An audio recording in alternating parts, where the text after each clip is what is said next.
Hello, Assalamu alaikum, dear students. My name is Ghulam Farooq Kaka, and I welcome you in the Scholars Academy. In this lecture, my topic is theories of the international relations. It is the very important topic of the international relations, and today I am going to explain the realism as a theory of the international relations. Theory basically is a set of ideas or set of principles or set of thoughts which provides the knowledge based on data, evidence, significance informations, and provide a systematic framework to develop the concept. A theory works like an instrument or useful tool for understanding. In the field of international relations, theories help us to understand the world politics, world political system, and explain the behavior of the actors, state actors or non-state actors, and their functions. In IR, theories enable us to develop the comparative perspective of the world politics. Realism as a theory gained momentum during the Second World War. Realism as a theory helps us to develop the rational idea based on reality. It helps us to understand the behavior of the world leaders or world state actors, human nature, and psychology. This is the content list of my topic, and I'm going to explain or focus on the origin and the major assumptions or basic concept of the realism theory. And in the end, I will try to conclude the topic. Let's start from the introduction. Realism is theory about the power and security. In a self-help system, state always seeks power, security, prestige, and autonomy. Realism हमेशा power and security की बात करती है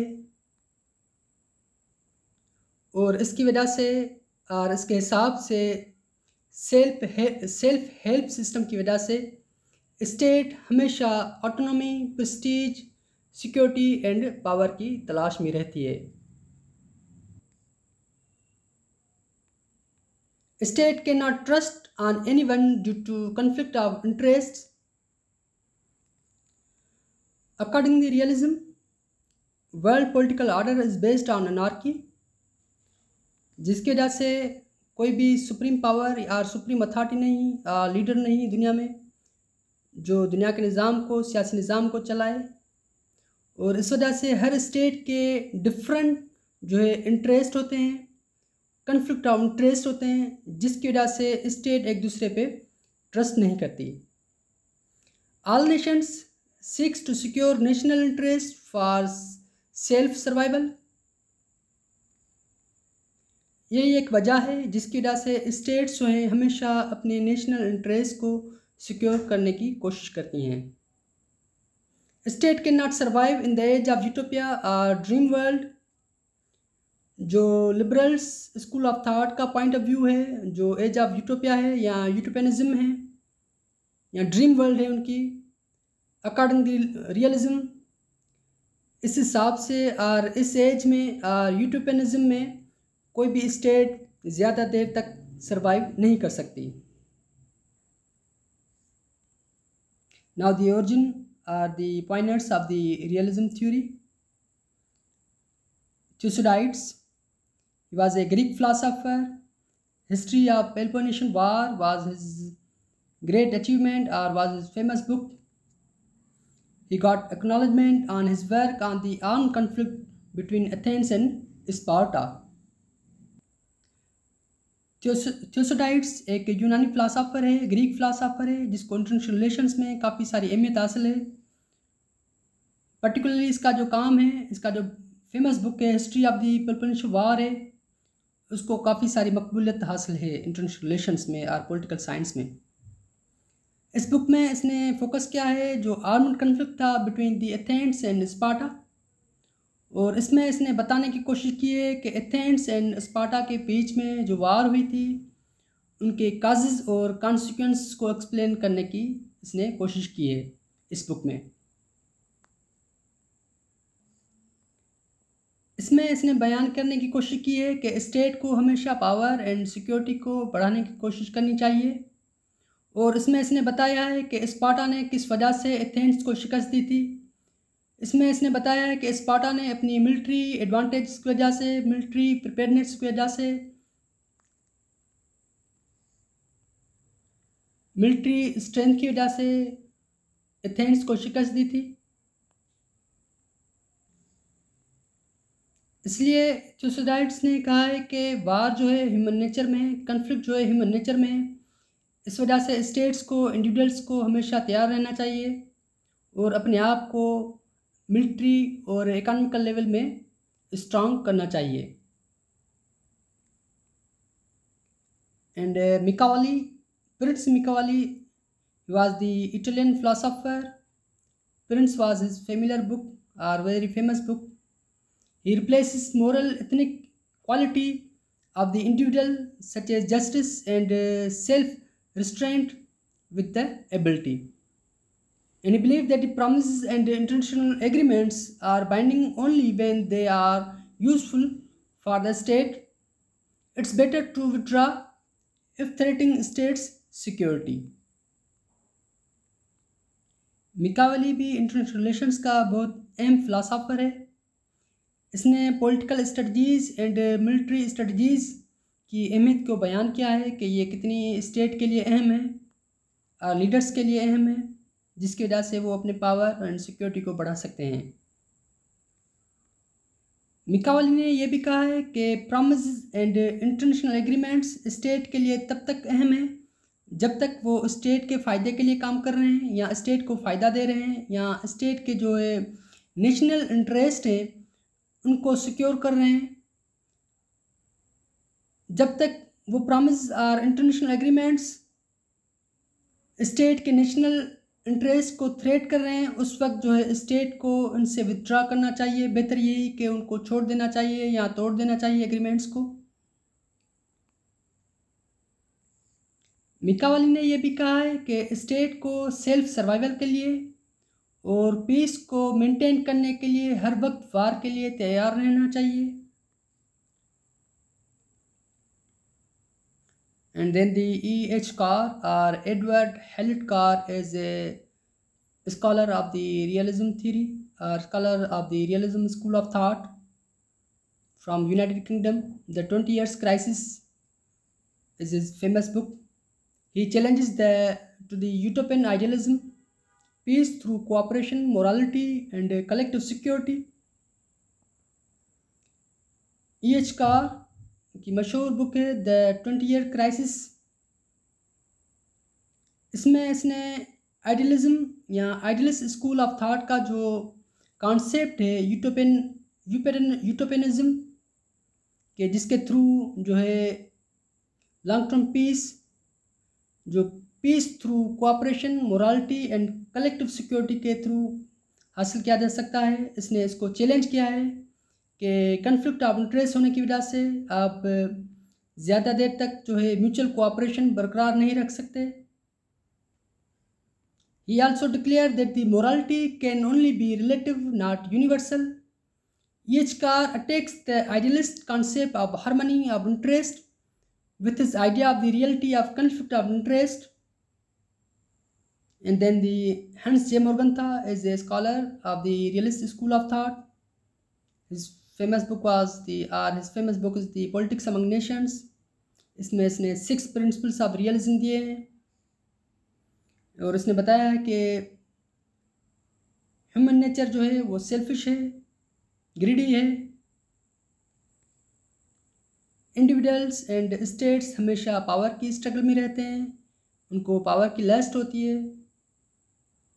and he explain the relationship between the state and politics.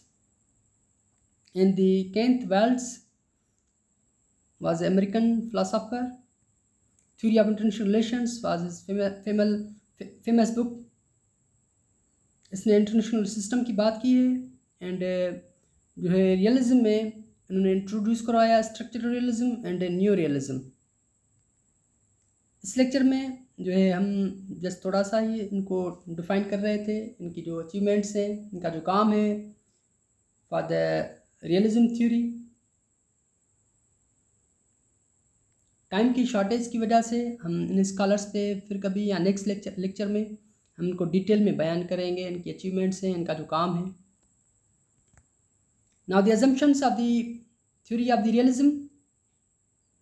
According the realism theory, state is the principal actor. Principal actor is the state, which is the most important actors. दुनिया में और भी actors हैं, non state actors हैं, for example international institutions हैं, international organisations हैं।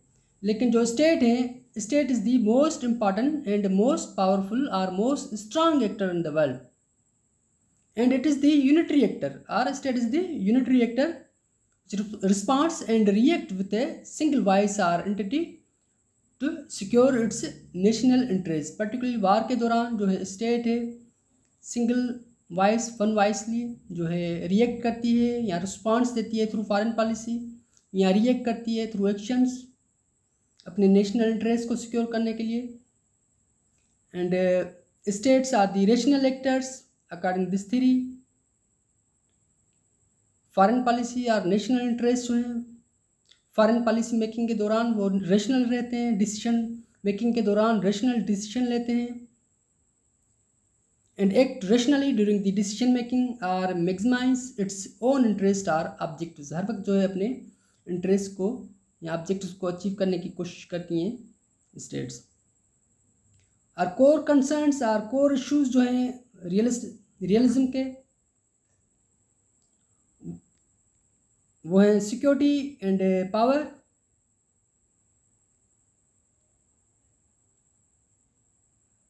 Self help system की वजह से, अनार्की की वजह से, सेल्फ सर्वाइवल की वजह से, कन्फ्लिक्ट ऑफ इंटरेस्ट की वजह से स्टेट को हमेशा अपनी सिक्योरिटी और पावर को बढ़ाना चाहिए, और स्टेट हमेशा अपनी सिक्योरिटी और पावर की बात करती है या उस पर फोकस करती है।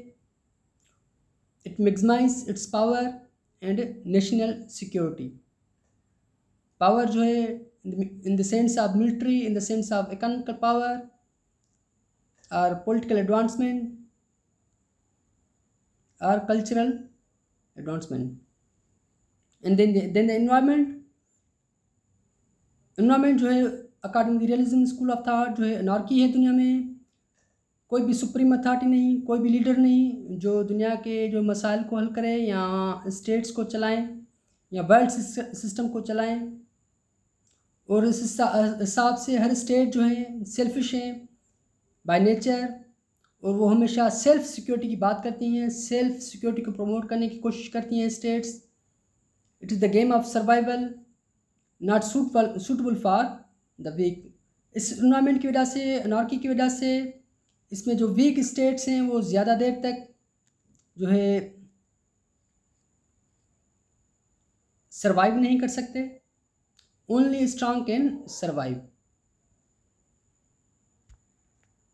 Now the criticism, ambiguous and inconsistent with reality, wrongly assumes that all men and states seeks their national interests in terms of power, or wrongly assumes that the power is the most important goal that nations pursue. Theory defective in so far it treats the world as a static unit in which power is permanent guiding factor. Wrong to assume that the national interest carries its own morality. Hardly any relationship or activity which does not involve power. And now the conclusion of the realism theory, or conclusion of the topic. Realism still holds advantageous position, or it is persuasive, supported by historical evidence, compelled scholars to re-evaluate their own assumptions, or more reliance on the realist perspectives. Thank you so much. अल्लाह हाफिज़।